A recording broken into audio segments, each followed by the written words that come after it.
Before we dive into the chilling truth, smash that like button, hit subscribe, and drop a comment because the story you're about to hear will haunt you long after the screen goes dark. Welcome to a tale of betrayal, secrecy, and the kind of crime that shakes even the toughest investigators to their core. It began in the early hours of a frigid January morning in Flatbush, Brooklyn. Snow slush clung to the streets, neon streetlights reflecting off the wet asphalt, while a quiet tension lingered in the air, as if the neighborhood itself sensed something dark had happened. The NYPD responded to a call, an unusual welfare check requested by a concerned relative. The dispatcher's voice had sounded calm enough, but officers arriving at the modest apartment on Veronica Place felt it immediately. The air inside was thick, heavy, almost suffocating. Ghané Kendall, a 25-year-old mother with a quiet demeanor that masked a volatile edge, had answered the door reluctantly. Her eyes darted nervously, avoiding the officer's gaze, her hands trembling. Something was off, too off. There were no toys scattered around, no signs of baby life. The faint scent of bleach and air freshener did little to mask a lingering, inexplicable odor. Detective Marcus Hale, a seasoned officer who had seen his share of tragedy, was the first to notice the closet door slightly ajar. A shadow seemed to shift inside. He hesitated, his gut screaming at him that opening it would change everything. Slowly, deliberately, he pushed it wide. And there it was, a small duffel bag, barely more than a whisper of fabric against the concrete-colored closet walls. Inside, officers discovered what no one wanted to imagine: a baby, cold, lifeless, swaddled in secrecy. The room seemed to fall into a deeper silence, the kind that presses against your chest and leaves a metallic taste in your mouth. Outside, neighbors whispered, their voices carrying across the narrow street. The apartment, usually a quiet fixture in the neighborhood, was now a crime scene. News crews would later swarm the block, capturing the flashing blue and red lights reflecting off the icy streets. But for the first responders, there was no story yet, only questions, each one sharper than the last. Who was this child? Why was it hidden away like contraband? And most importantly, why had no one noticed before it was too late? Detectives began to piece together the timeline.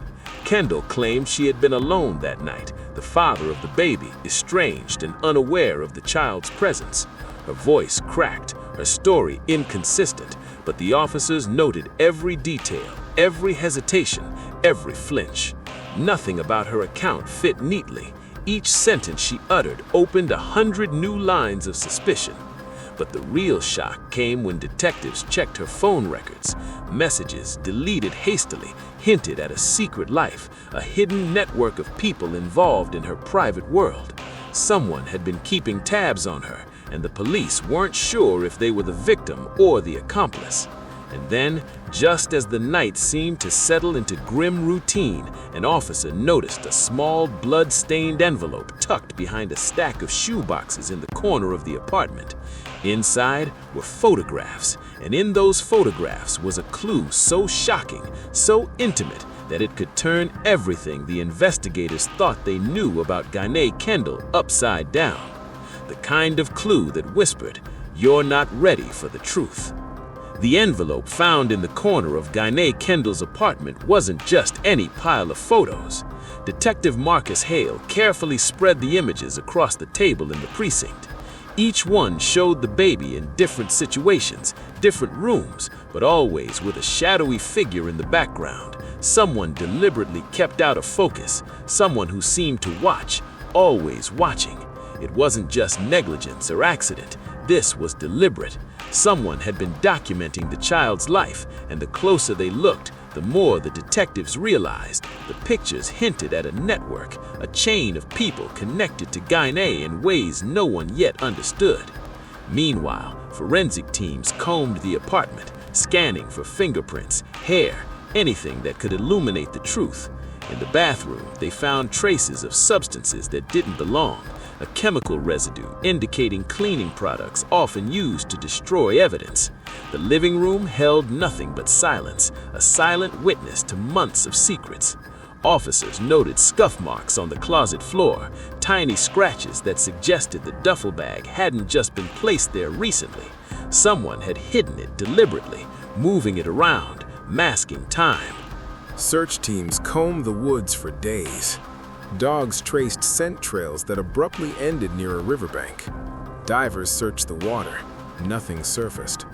It was as if the suspect had dissolved into the landscape, taking the truth with him. Then, a break came from an unexpected place. A co-worker of the suspect contacted police, voice trembling. She'd noticed strange behavior in the weeks before the disappearance. Sudden mood swings, paranoia, a fixation on being watched. The night after the student vanished, he'd shown up late for work with scratches on his arms and mud on his boots. When she asked what happened, he smiled and said, "Just a bad hike." That wasn't all. Investigators obtained a search warrant for the suspect's home. Inside, they found a laptop wiped clean, too clean. But forensic analysts recovered fragments from the hard drive. Internet searches conducted in a frantic window of time. How long before someone is reported missing? How to destroy phone data? And the most chilling of all, typed at 3:12 a.m.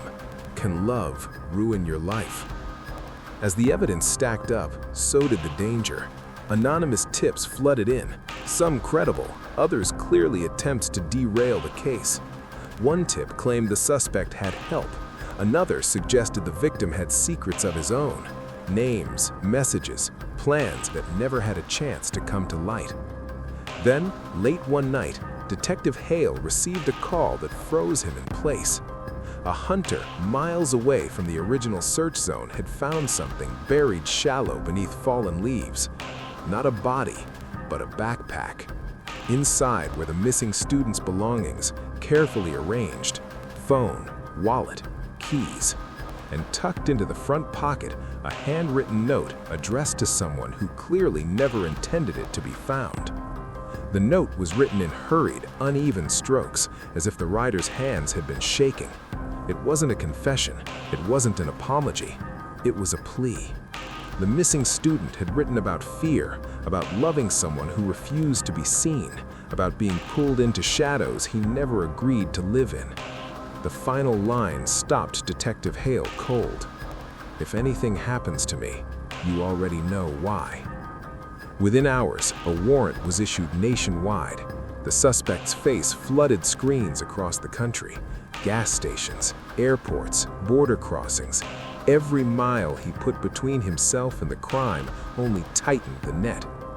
3 days later, a patrol officer spotted a familiar car outside a rundown motel just off a highway cutting through farmland. Curtains drawn, engine cold, no movement. Tactical units moved in quietly, surrounding the building as dawn bled into the sky. Inside the room, the suspect sat on the edge of the bed staring at a muted television. He didn't run, he didn't fight. When officers cuffed him, he whispered, "I never meant for it to go that far." During interrogation, the story came out in fragments. A relationship born in secrecy, meetings hidden behind excuses, a life carefully split in two. When the student demanded honesty, demanded to be acknowledged, the suspect felt his control slipping. Panic turned into rage, rage into something irreversible. He claimed it was an accident, that he just wanted to scare him, that he didn't realize how much force he was using until it was too late. But the evidence told a different story. Planning, cleanup, disposal.